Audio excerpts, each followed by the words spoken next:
This is Gregory Shelton with Historic Living, Modern World. Today we're in Chestertown, Maryland, the home of Doug Ray, the owner and founder of Evergrain Bread. He's an amazing baker. He makes an amazing cup of coffee. Today we're going to be making fresh baguettes together. I can't wait to show you. Let's check it out.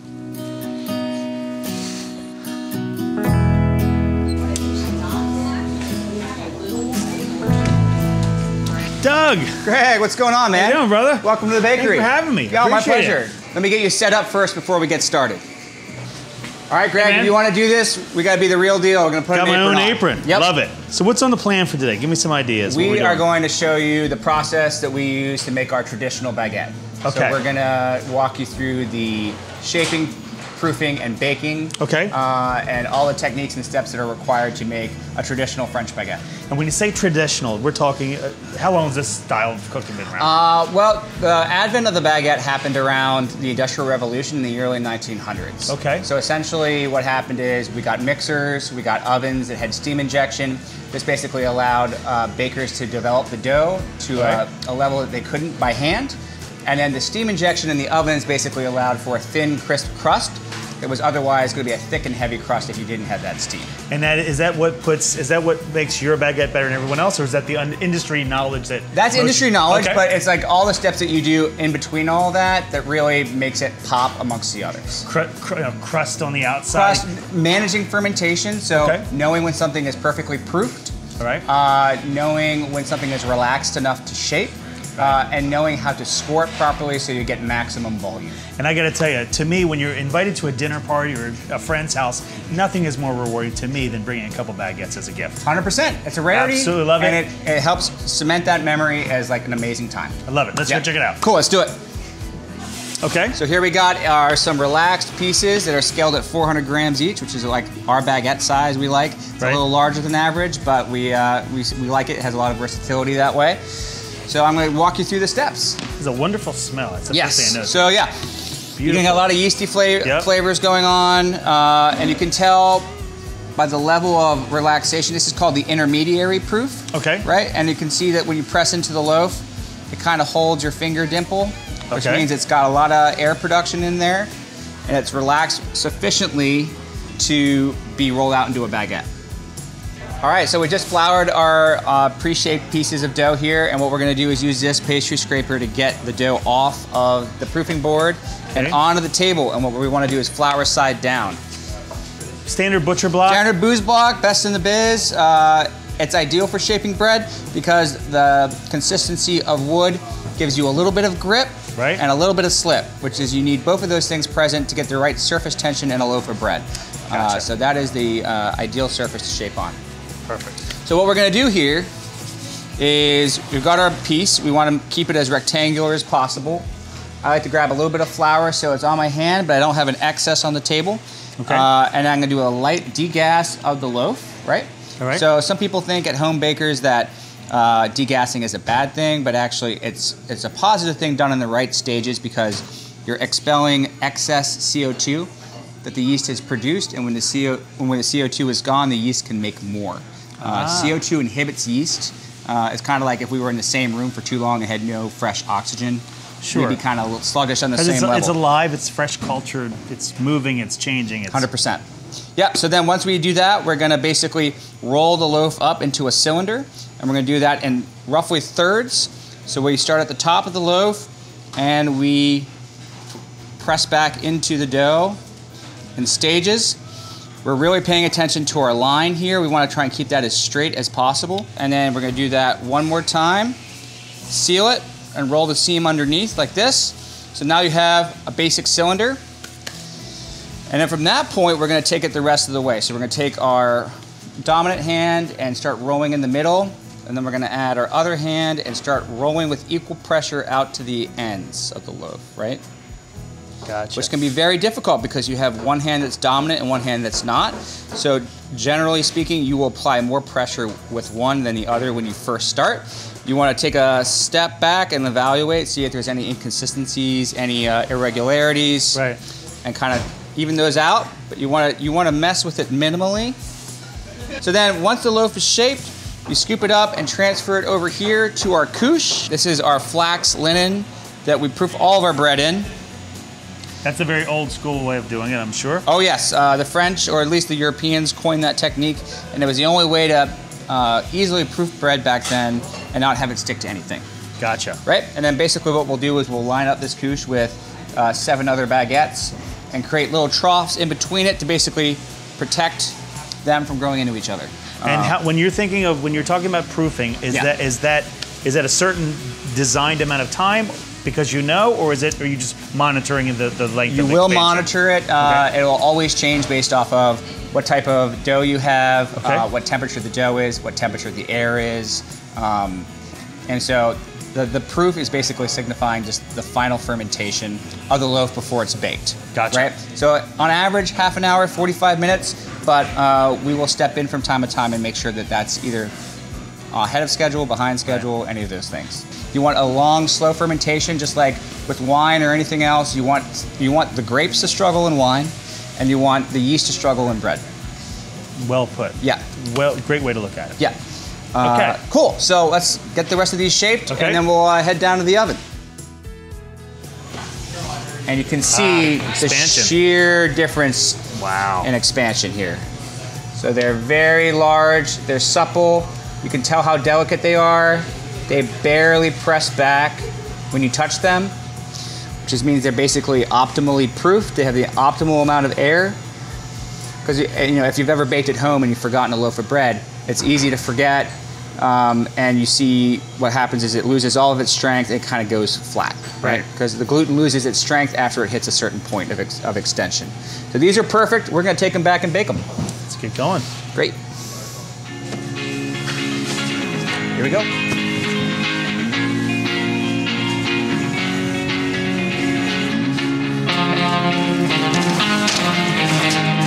All right, so where are we right now? We are in the inner sanctum of the bakery. This is the oven room. So basically we've got a European deck oven with stone decks. So we're gonna take our proofed baguettes here.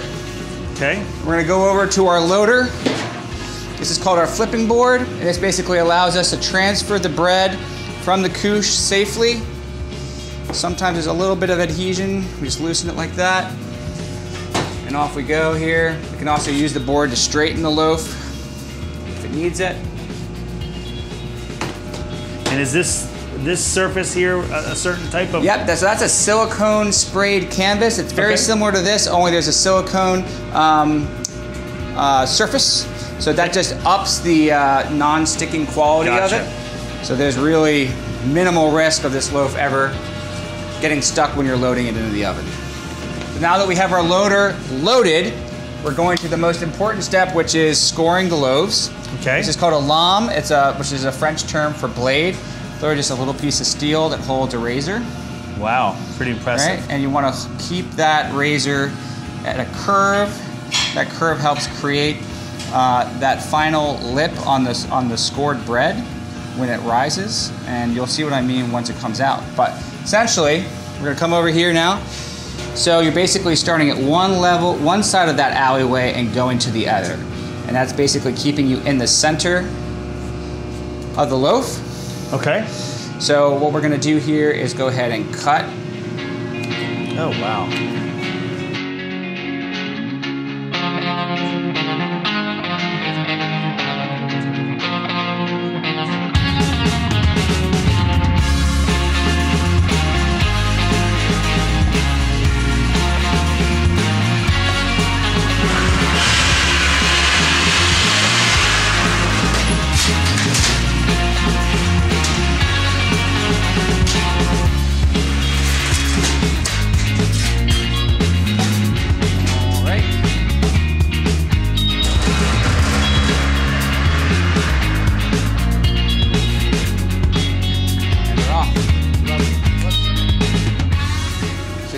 So the bread bakes more quickly in the back because there's no door, so the heat. Is it rolling? Okay, yeah, sorry. So here we got. Oh wow! Look how there beautiful we go, they right? are. So there are some different scoring styles that I showed you. Here is the one I like to do normally for the bakery. This was the cross hatch, where I was doing 2 cuts each way. This is the 1 cut down the middle. And then here are the bigger cuts. So that's like 6 or 7 smaller cuts. This is 4 bigger cuts. And that just changes the look ever so slightly. And they all are beautiful. Yeah, right. The different expressions of the same thing, right? It. So beautiful. Thank you. Man. All right, so we're with our finished product. As you can tell, we've got 2 loaves, 2 baguettes, and basically what we're going to do is kind of see what makes a good baguette. So we've already talked about crust, crispness, colorization. That's a preference depending on who you are. But let's cut one open and see what the inside of a loaf looks like, and how you can spot a good baguette made by a masterful baker and a more commercially produced or something like that. We'll see if I'm masterful or not. We'll find out. So what you want to do is you want to cut the loaf horizontally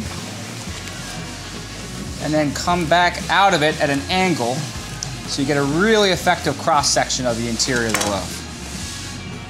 Is this how you should do it at home too, or is this how you do it? This is kind of like the industry standard. Gotcha. So like when you're baking or you're testing a new recipe, or if you're in a baking competition, which is a very real thing, they always take cross sections of the bread. Okay. Whether it's a baguette or a sourdough or anything like that, you kind of see like, what does the fermentation look like here? How is it managed throughout each step? So we're looking for these irregular hole structures, this kind of honeycomb structure. Gotcha. That basically shows that fermentation was not too fast, not too slow, that the dough was mixed properly, and that it was caught at the perfect stage right before it was baked. Okay. If it was overproofed, this would be more uniform in structure, and if it was underproofed, these holes would just be disproportionately large. Okay. That's kind of called baker's caves, and you're not looking for that, because then it doesn't really serve any function. But the hole's too big, and whatever you're putting on, it's going to fall through it, whatever it's going to be. Okay. If you want to pick up a piece and smell it. Oh God, it smells delicious. So you got a yeasty on the nose. You also got like a nuttiness and a weediness. You've got layers going on, right? That. So what's the chances of being able to get an Evergrain experience with this bread? Maybe some jam, some butter. Oh yeah, let's go down to the bay window and try some things out. Let's do it. Sweet. Okay.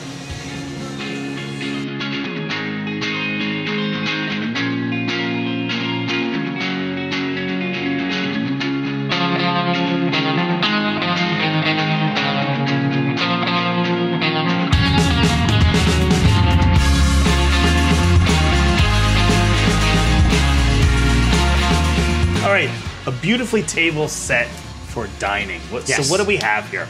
We've got our baguette, and we've got it in 2 different formats. We've got the baguette that we evaluated a few moments ago, cut up into very approachable slices. And then we've got our special little epi here, and we're just gonna observe how different that experience is because of how it was cut and how it was baked, and how that surface area changes the eating experience. And then we've got a few jams to sample, a nice European butter, some Malden sea salt, and some coffee. What else do you need? This is a brunch lunch that I will never forget. Yep. So ice water to clean the palate, obviously. 100% coffee to enjoy with the butter and the bread, and let's jump in. Okay. Yep. So let's take a little sip here. Cheers, sir. Cheers. Thank you again. Yeah, thanks for coming. One of the most beautiful cup of coffees I've ever seen. I want to start off very simple. I gotta be honest, the salt does add a lot to the experience because of a little bit of a crunch, just a faint salt flavor, right? It's not a strong salt flavor. From the way I'm looking at a piece of bread, you obviously have the crunch, you have the great sound, and the pliability of the contents inside. It's stretching a little bit with the mouth, which I think is really important for. Absolutely. There's a little bit of movement. It's not dry. Right, you can see that it's moist, and there's almost it reminds me from the way I say it, almost. I feel like a little bit of a Yorkshire pudding kind of thing. We have a little bit of a custardy kind of thing. Dude, that is a terminology that bakers use all the time.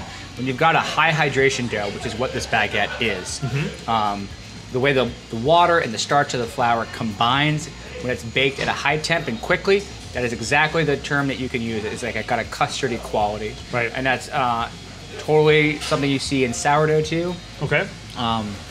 Because then it isn't dry, it's not depleting your mouth of moisture when you eat it. It dissolves very easily. It's got almost like a melt in your mouth texture. Yeah, kind of like almost like an eggy or quiche, Sure. or like got just like that texture to it. And so yeah, you can just see that springiness to it. And I say that because it's what I can attest to your skills are. It's not definitively any of these. It's somewhere in this imaginary middle. Right. Which I'm giving you an idea. To me, it feels like a little bit of a custard, but it's not a custard. You know, it's just a little bit. You can see there's a little bit of almost like a little doughiness, but not enough to be considered doughy, right? Correct. It's not underbaked. Correct. But it's not dried out. It's a very different bread experience than what a lot of Americans are used to, right?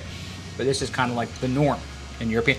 And I gotta give America a lot of credit. There is a total resurgence of artisan baking across the entire country. Like, we are in the golden age of artisan bread. We've had this. Yep. Had a wonderful cup of coffee. Let's move to the epi. Yep. So the epi is basically the exact same dough, but just presented in a different format. We, as you remember back in the oven, we were cutting it with scissors to create this wheat sheath or wheat stalk effect. Okay. And so by doing that, we didn't have to score it because we were creating weak spots with the scissors. Okay. And so you can see some natural opening here wherever the cut marks were. And it also provides a weak spot for you to easily break it off, right? Wow. And then all of a sudden you have a roll. So like, split this open, All right. and then you're gonna have just a far more, and you can, and it's actually probably more aromatic because it's surrounded by more crust that's diffusing its flavor into the crumb itself. I'm gonna try a little bit of butter and jam on this. Grape. Orange. So, I think the balance of salt and sweet is really coming into its own these days. Absolutely. Oh, wow.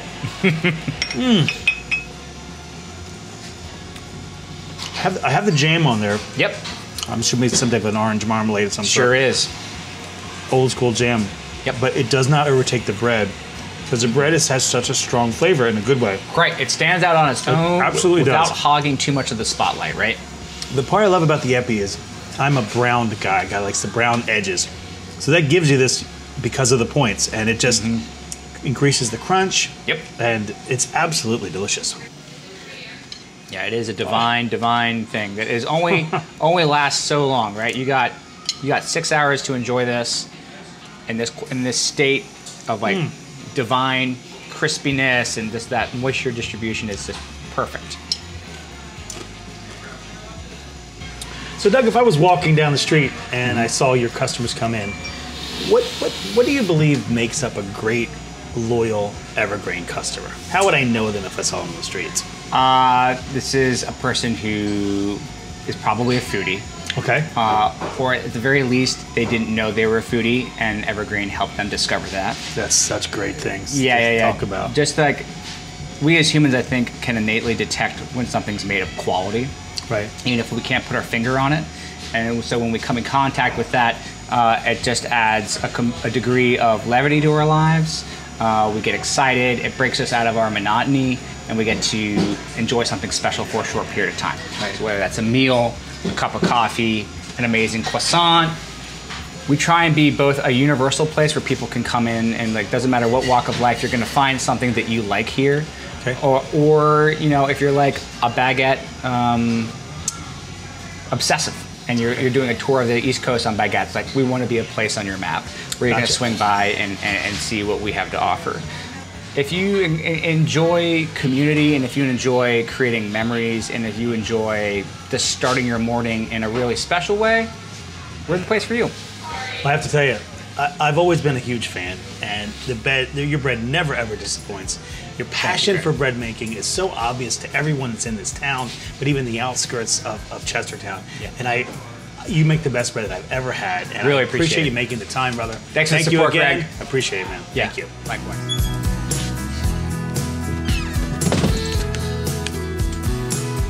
I gotta tell you, Evergrain's coffee, bread, and pastries are some of the most amazing things I've ever eaten. If you enjoyed what you've seen today, click like and subscribe, and remember to follow us on Facebook and Instagram. This is Gregory Shelton with Historic Living, Modern World, reminding you, whenever you do something, always make sure you work to move people. Cheers.